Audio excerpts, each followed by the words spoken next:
자녀들이 자라면서 반드시 거치는 것이 성장통입니다. 한 번은 우리 첫째 아들이 샤워를 하고 나오는데 등에 마치 채찍에 맞은 것 같은 상처 여러 개가 보입니다. 화들짝 놀란 저와 제 아내는 학교 폭력으로 결론을 내렸습니다. TV에서만 본 일이 저희 아들에게서 일어났다는 생각을 하니까 눈앞이 캄캄했습니다. 그래서 살짝이 불러서 물었습니다. 요즘 학교 생활이 힘드냐? 힘들어? 힘든 것이 있으면 혼자 괴로워하지 말고 아빠, 엄마에게 솔직하게 말하라고 했습니다. 그랬더니 아들이 무슨 뚱땅지 같은 소리를 하냐는 표정으로 그런 것도 없다고 합니다. 아무리 물어봐도 대답을 하지 않으니까 어쩔 수 없이 단도직입적으로 물었습니다. 그러면 등에 있는 그 상처는 뭐냐? 등에 왜 상처가 났어? 여러분은 여러분의 등이 보이십니까? 안 보이죠.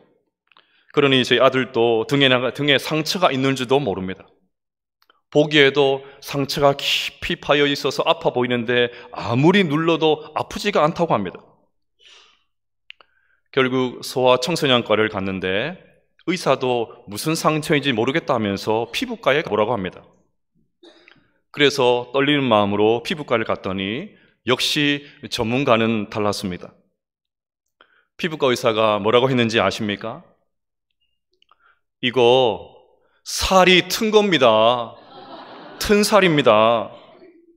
갑자기 키가 자라는 바람에 살이 찢어져서 이렇게 되었다는 것입니다.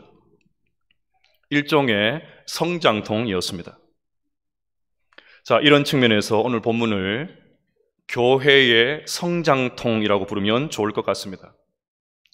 처음 교회는 집요한 사탄의 공격을 잘 막아냈습니다. 외우내 환을 극복한 교회는 점점 더 성장을 거듭했습니다. 오늘 본문 1절은 그것을 이렇게 설명합니다.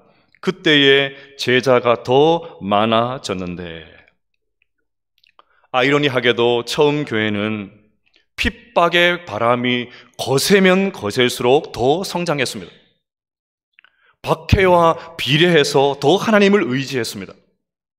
사탄의 공격이 정말 무색할 정도로 더 단단해졌습니다. 정말 대단한 공동체가 아닐 수가 없습니다. 그런데 여러분, 교회에 사람이 많아졌다는 것은 그것이 마냥 좋은 것만은 아닙니다.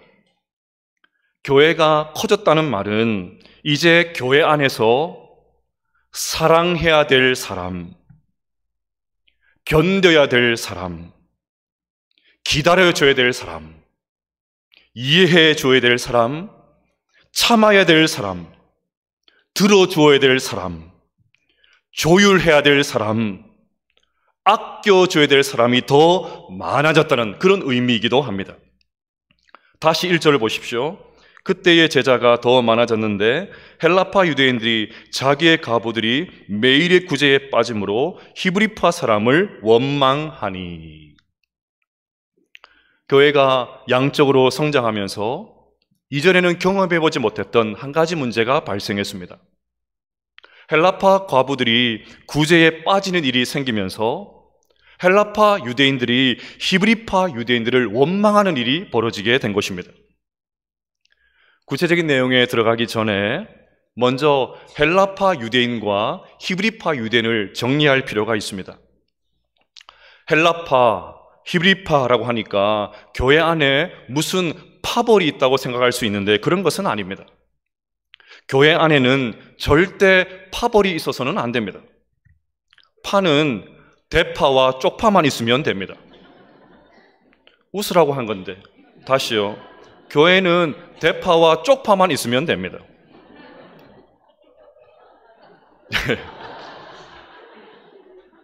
자, 헬라파 유대인이든 히브리파 유대인이든 다 같은 유대인입니다.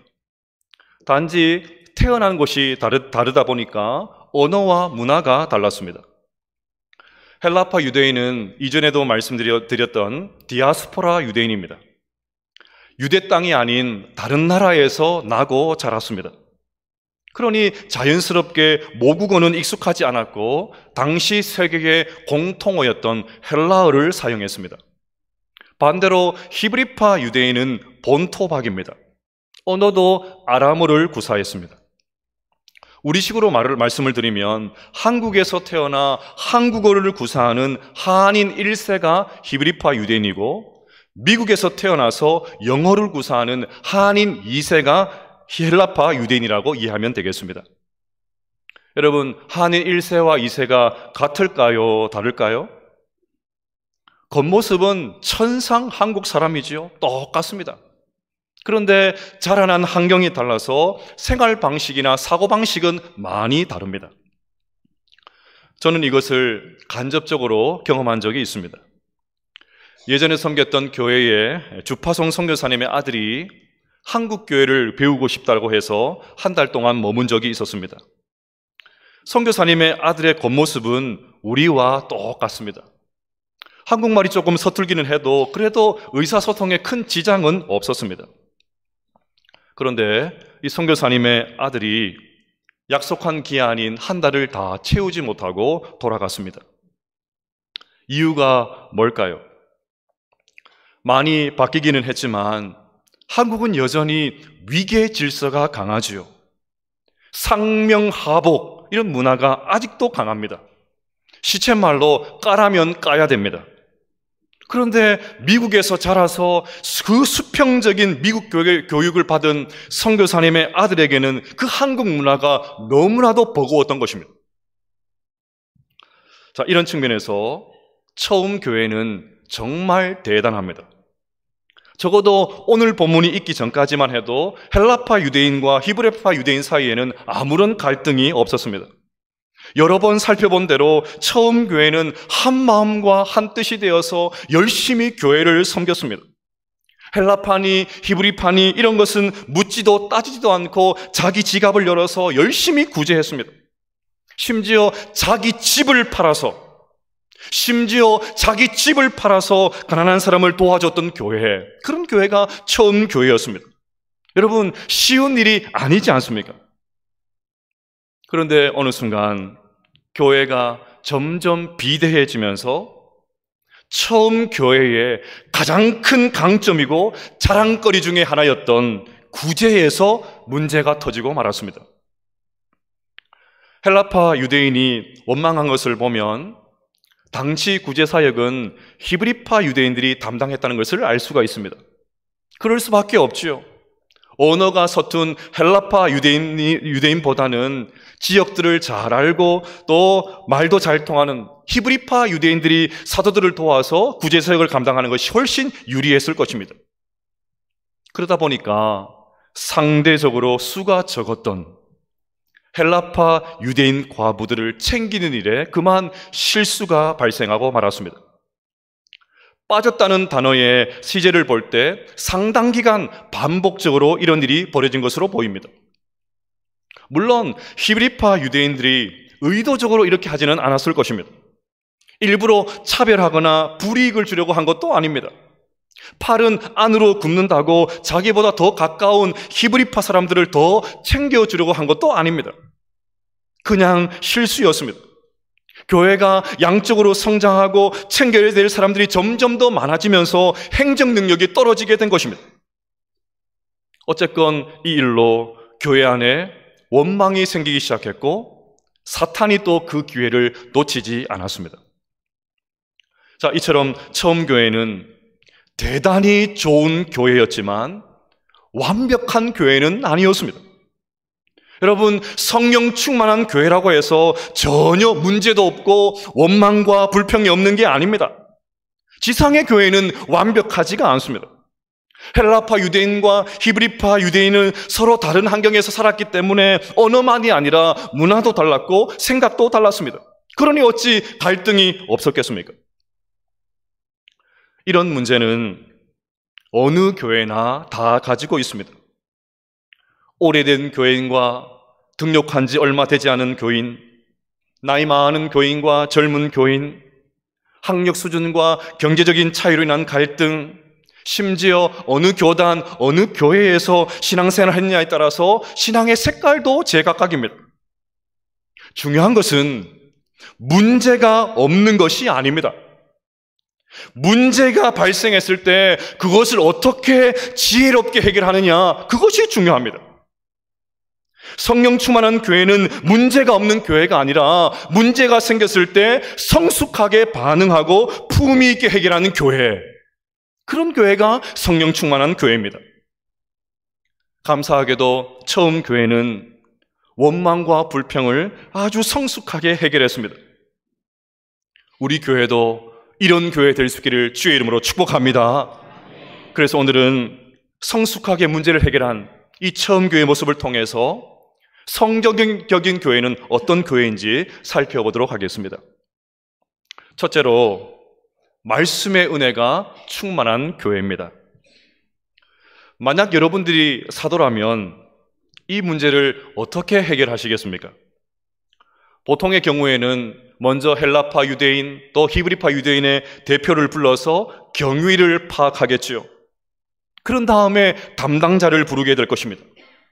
중간 책임자를 색출해서 구제를 소홀하게 여긴 것에 대한 책임을 물을 수도 있습니다.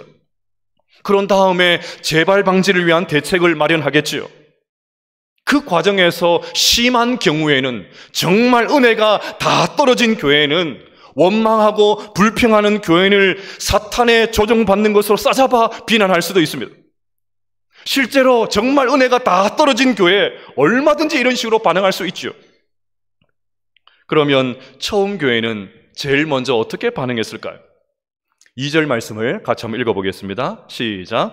12사도가 모든 제자를 불러 이르되 우리가 하나님의 말씀을 제쳐놓고 절대를 입사하는 것이 마땅하지 아니하니. 아멘.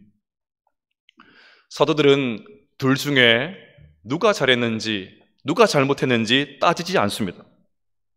구제 담당자를 문책하지도 않습니다. 원망하는 사람을 사탄에게 조정받는다고 받고 있다고 몰아붙이지도 않았습니다. 오히려 사도들은 공동체의 지도자로서 자신들의 모습을 먼저 성찰합니다. 그래서 사도들이 하는 말을 보십시오. 우리가 모든 책임을 우선 자기 자신에게로 돌립니다. 또 이어서 하는 말을 보십시오. 우리가 하나님의 말씀을 제쳐놓고 접대를 입사하는 것이 마땅하지 아니하니. 4절도 보겠습니다. 우리는 오로지 기도하는 일과 말씀 사역에 힘쓰리라. 사도들은 이번 사태가 생긴 가장 결정적인 이유로 자신들이 하나님의 말씀을 가르치는 것을 소홀히 여기고 또 기도하지 못한 것으로 보고 있습니다. 이 문제를 단순히 행정적인 착오로 처리하지 않고 영적인 것으로 보고 있었다는 말입니다. 교회 안의 파열음을 보면서 공동체의 영적인 상태를 진단하고 있었습니다. 만약에 교회 안에서, 우리 교회 안에 하나님의 말씀이 충만하고 성도들이 정말 설교의 은혜를 제대로 받고 있었다면 이런 일들이 벌어졌을까? 성도들이 말로만 은혜 받았습니다, 그게 아니고 진짜 제대로 은혜를 받았다면 이런 파열음들이 일어나게 되었을까? 원망을 불출하기 전에 그 문제를 하나님 앞에 가지고 나와서 기도했다면 서로를 이해하지 않았을까? 우리들이 더 말씀을 잘 준비해서 성도들을 먹였다면, 잘 준비한 말씀을 가지고 성도들 잘 먹였다면 이런 일들이 과연 벌어졌을까? 성도들이 그냥 귀만 즐거운 말씀, 그냥 슬쩍 들어서 은혜로운 말씀, 그런 말씀이 아니고 이 말씀을 나를 향한 말씀으로 정말 받았다면 이런 일이 일어났을까? 공동체 안에 하나님의 말씀이 충만히 흘러넘쳤다면 과연 이런 일들이 일어났을까? 사도들이 볼 때 헬라파 가부들이 구제에서 빠진 것보다 더 큰 문제는 교회 안에 말씀의 은혜가 사라진 것이었습니다. 말씀과 기도의 기근으로 인해서 교회가 균열되는 것을 본 것입니다. 아마 사도들은 원망의 소리를 들으면서 아차 싶었을 것입니다. 즉시로 말씀을 가르치고 기도하는 것을 소홀히 했다는 것을 깨달았습니다. 앞서 말씀드린 대로 그들이 일부러 그러지는 않았겠지요. 교회가 점점 커지면서 일에 쫓긴 것입니다. 일단은 급한 일부터 처리하다 보니까 목회자의 본질을 잊어버린 것입니다. 목회의 본질을 망각한 것입니다. 사도들도 인간인지라 자기도 모르게 마땅히 서 있어야 될 자리에서 탈선하게 된 것이었습니다. 여러분, 교회가 커지면 목회자에게 요구하는 것도 점점 많아집니다. 행정과 관리의 문제가 뒤따릅니다. 개인적인 요구들도 늘어납니다. 또 대외적인 요구들도 커집니다. 그래서 부르는 곳에 다 응하면, 요청하는 곳에 다 따라가면 목사도 얼마든지 말씀과 기도를 등한히 여길 수가 있습니다. 그러면 제대로 된 설교를 할 수가 없어요. 말씀 연구와 기도를 동반한 그런 깊은 묵상은 온데간데 없고, 그냥 설교 준비하는데 급해가지고 막 시간에 쫓겨가지고 대충 설익은 설교 막 하는 거죠. 성도님들께서 저에게 자주 하는 말씀이 목사님 바쁘신데입니다. 목사님 바쁘신데. 제가 여러분들에게 바쁜 목사로 보였다면 저의 불찰입니다. 목회자는 바쁜 사람이 되면 안 됩니다. 목사는 다른 일로 바빠서는 안 됩니다. 설교자는 오직 말씀과 기도하는 일에 바빠야 될 줄로 믿습니다. 그래서 저는 꼭 필요한 것이 아니면 외부의 요청에 잘 응하지를 않습니다. 우리 교회만 해도 뭐 무슨 연합회니 무슨 모임이니 오셔야 됩니다. 얼마나 많은지 몰라요.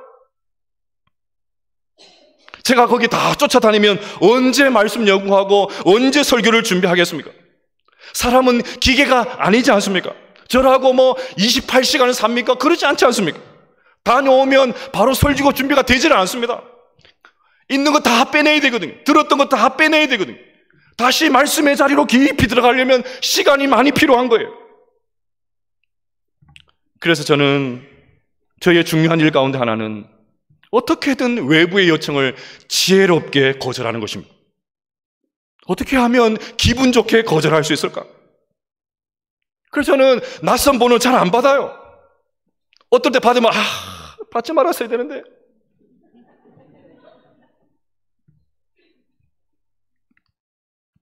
그래야 양질의 설교를 계속해서 공급할 수 있기 때문입니다. 그래야 교회가 은혜의 공동체가 될 수 있기 때문입니다. 그러니 여러분, 저를 포함한 우리 모든 교역자들이 말씀을 전하는 일과 기도하는 일에 더 전념할 수 있도록 기도해 주시기를 바랍니다. 동시에 우리 공동체가 말씀의 은혜가 충만한 교회가 되도록 기도해 주시기를 바랍니다. 앞서 말씀드린 대로 교회 안에는 하나가 되지 못하게 만든 요인들이 수없이 많습니다. 자라온 배경도 다르고 개인적인 취향도 다릅니다. 배움의 수준도 다르고 성격도 다릅니다. 신앙의 연수도 다르고 신앙의 색깔도 제각각입니다. 이렇게 다양한 사람들이 어떻게 한 마음과 한 뜻이 될 수 있습니까? 어떻게 하나가 되어서 온양행제를 쓸 수가 있습니까? 방법은 하나밖에 없어요. 우리 공동체가 하나님의 말씀 안으로 들어가면 되는 것입니다. 오직 예수로 충만하면 되는 것입니다. 은혜 받은 설교를 넘어서 살아내는 말씀이면 되는 것입니다. 모든 성도님들이 지금 듣고 있는 이 말씀 안으로 들어가면 되는 것입니다. 공동체 안에 하나님의 말씀이 계속해서 흘러넘치는 거예요. 그러면 되는 것입니다. 팀 켈러 목사님이 이런 말씀을 하셨습니다. 하나님의 말씀이 당신의 교회를 지배해야 된다. 하나님의 말씀이 당신의 교회를 지배해야 된다. 그러니 우리 교회가 하나님의 말씀이 지배하는 교회가 되어서 하나님의 말씀은 크게 들리고, 아멘이십니까? 하나님의 말씀은 크게 들리고 제각각의 사람의 소리는 점점 잠잠해지는 은혜의 공동체가 될 수 있기를 주의 이름으로 축복합니다. 둘째로 서로를 향한 섬김이 충만한 교회입니다. 자신들이 말씀을 제쳐놓고 접대하는 일에 몰두했다는 사실을 인정한 사도들, 이제는 대안을 제시합니다. 3절 말씀을 읽어보겠습니다. 시작. 형제들아, 너희 가운데서 성령과 지혜가 충만하여 칭찬받는 사람 7을 택하라. 우리가 이 일을 그들에게 맡기고. 아멘. 사도들은 지금까지 자신들이 주도한 이 구제 사역을 전담할 7명의 집사님을 세우자고 제안합니다. 자, 그러면서 직접 대상자를 선정하지 않습니다. 그럼 사도들은 교회를 잘 파악하고 있지요. 막강한 말씀의 권위를 가지고 있었습니다. 그러면 이 사람 7명 직접 얼마든지 지정할 수 있었어요. 그런데 그렇게 하지 않습니다. 어떤 사람을 세울지 자격과 기준만 알려주고는 오로지 교인들이 직접 선출할 수 있도록 맡깁니다. 만약에 사도들이 이렇게 하지 않았다면 자칫 교회가 헬라파 교회와 히브리파 교회로 두 쪽이 날 수 있었기 때문에 매우 지혜로운 판단이라고 생각합니다. 교인들은 사도들의 제안을 기쁘게 생각하고는 성령과 지혜가 충만한 칭찬받는 사람 7을 선택합니다. 그들의 이름이 5절과 6절에 나옵니다. 온 무리가 이 말을 기뻐하여 믿음과 성령이 충만한 사람 스데반과 또 빌립과 브로고노와 니가노르와 디몬과 바메나와 유대교에 입교했던 안디옥 사람 니골라를 택하여 사도들 앞에 세우니 사도들이 기도하고 그들에게 안수하니라. 아멘. 우리는 여기에 나오는 7사람의 이름을 아무리 보고 읽어도 별로 감동이 없습니다. 하지만 처음 교회의 성도들은 깜짝 놀랐을 것입니다. 아니, 놀랄 정도로가 아니라 충격을 받았을 것입니다. 왜냐하면 이 7사람의 이름이 전부 다 헬라식 이름이기 때문입니다. 다시 말해서 구제 사역을 담당하기 위해서 처음 교회가 세운 7 집사님 전부가 헬라파 유대인들이었다는 말입니다. 놀랍지 않습니까? 어떻게 이것이 가능했을까요? 히브리파 유대인들이 헬라파 유대인들에게 표를 몽땅 몰아주었기 때문입니다. 여러분, 이것이 교회 안에서 얼마나 어려운 일인지 여러분 아시지 않습니까? 구제하는 일 가운데, 구제를 하면서 참 억울한 일 가운데 하나는 도와주고 욕을 먹는 것이죠. 그러면 헬라파 유대인들의 원망의 소리를 들으면서 히브리파 유대인들은 이런 생각을 할 수 있지 않겠습니까? 우리가 고의로 그렇게 한 것도 아니고 어떻게 사도들한테 가서 다 일러 바칠 수가 있냐? 그럼 우리가 또 뭐가 되냐? 우리 열심히 도와줬는데 좀 실수했다고 사도들한테 가서 쪼르르 가가지고 다 일러 바치면 어떻게 하냐? 일부러 그런 것도 아니고 지금까지 도와준 건 뭐가 되냐? 배은망덕도 유부순지 뭐 그럴 수 있지 않겠습니까? 얼마든지 히브리파 유대인들도 섭섭할 수 있는 상황입니다. 그런데도 히브리파 유대인들은 교회의 일치를 위해서, 자칫 잘못하면 교회가 두둥강이 날 수도 있겠는데 교회의 일치를 위해서 철저하게 자신의 기득권을 다 내려놓고 자신들의 표를 헬라파 유대인들에게 몰아주었습니다. 이후에 사도행전을 보면 히브리파 유대인들은 나오지 않아요. 헬라파 유대인들의 활약으로 채워집니다. 사도행전 7장에는 그 유명한 스데반 집사님 이야기가 나옵니다. 8장에 가면 빌립 집사님이 사마리아에 가서 복음을 전하고 무엇보다 기독교 역사상 최초로 이 빌립이 이방인 에디오피아 내시에게 세례를 베풉니다.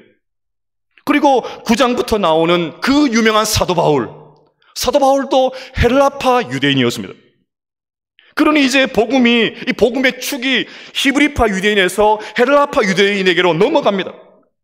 오늘 선출된 이 헬라파 유대인들을 통해서 복음이 계속해서 전진합니다.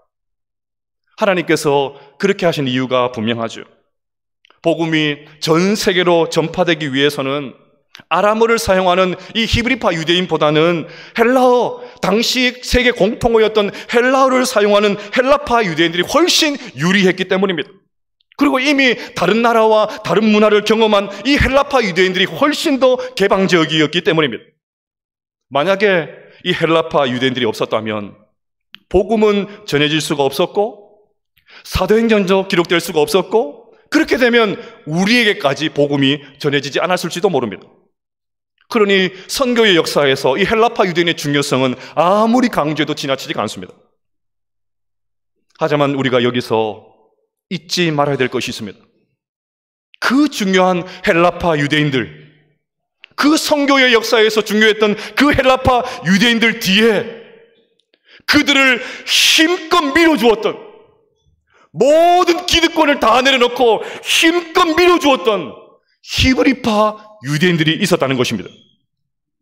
그 헬라파 유대인들에게 표를 몰아주지 않았다면, 만약에 교회가 두동강 나든지 말든지 끝까지 자기들의 기득권을 유지했다면 복음은 예루살렘의 울타리를 넘어가지 못했을 것입니다. 히브리파 유대인들의 전폭적인 지지, 몰빵, 전폭적인 지지가 있었기 때문에 복음은 열방을 향해서 힘차게 전진할 수 있었던 것입니다. 전북 김제에 가면 기역자로 지어진 목조 건물로 유명한 금산교회가 있습니다. 그런데 이 교회에는 건물보다 더 아름다운 이야기가 있습니다. 금산교회가 처음 세워질 때 초기 교인 가운데 아주 부자이면서 지주였던 조덕삼과 그의 종 마부였던 이자익이 있었습니다. 이자익은 남해 출신으로서 어려서부터 부모를 여의고 먹고 살기 위해서 김제까지 와서는 조덕삼의 마부가 되었습니다. 엄밀히 말하면 조덕삼이 이자익을 거두어 준 것입니다. 이 금산교회는 조덕삼의 사랑채에서 시작을 했습니다. 그런데 이 교회가 점점 성장하면서 1908년에 처음으로 장로를 선출하게 되었습니다. 공교롭게도 조덕삼과 이자익, 이 두 사람이 후보에 올랐습니다. 주인과 머슴이 장로 후보가 되어서 경쟁한다? 당시로서는 상상도 할 수 없는 일이었습니다. 투표 결과가 어떻게 되었을까요? 놀랍게도 주인 조덕삼은 떨어지고 머슴 이자익이 장로로 선출되었습니다. 투표가 끝나고 조덕삼은 일어나서 교인들이 이렇게 말했습니다. 이자익 장로를 뽑아주셔서 감사합니다. 이분은 저보다 믿음이 좋은 사람입니다. 저는 이자익 장로를 잘 받들어 교회를 열심히 섬기겠습니다. 그러다가 이자익의 자질을 눈여겨본 조덕삼이 학비 전액을 다 지원해서 그를 평양신학교로 보냅니다. 그리고 이후에 장로가 된 조덕삼은 목사 이자익을 금산교회로 청빙해서 목사와 장로로 함께 신실하게 교회를 섬겼습니다. 같은 교단이 아니니까 제가 잘은 모르겠지만 이자익 목사님은 교단 총회장을 3번이나 역임하셨고 기독교 교육에 큰 공헌을 남기셨다고 합니다. 하지만 저는 조덕삼 장로님이 너무 존경스럽습니다. 자기의 모습을, 자기가 거두었던 그 모습 이자익을 한때는 장로로 또 한때는 목사로 섬기고 한국교회를 위한 큰 인물로 키워준 조덕삼 장로님이야말로 오늘 히브리파 유대인들의 판박이 아니겠습니까? 여러분, 이것이 어떻게 가능했을까요? 한 마음이 되어서 지체들을 높여주고 기꺼이 섬김의 자리로 내려갔기 때문입니다. 금산교회가 서로를 향한 섬김이 충만한 교회, 말로만 섬김 그런 게 아니고 정말 교회 안에 성도를 향한 섬김이 충만했기 때문에 이런 일들이 가능하지 않았겠습니까? 이것이 진짜 교회입니다. 사랑하는 여러분, 히브리파 유대인과 조덕삼 장로님과 같이 서로를 향한 섬김이 가득하게 되시기를 주의 이름으로 축복합니다. 우리 연양교회가 서로를 향한 섬김이 충만한 그런 교회가 되시기를 축복합니다. 더 나아가서 말씀의 내가 충만한 교회가 되시기를 축복합니다. 그리하여 우리 연양교회에 하나님 말씀이 더 점점 왕성해지고 이 땅에 잃어버린 수많은 영혼들이 주께 돌아오는 역사가 우리 연양교회를 통해서 일어나게 되시기를 주님의 이름으로 축복합니다. 7절을 읽으면서 설교를 마치겠습니다. 시작. 하나님의 말씀이 점점 왕성하여 예루살렘에 있는 제자의 수가 더 심히 많아지고 허다한 제사장의 무리도 이 도에 복종하니라. 아멘.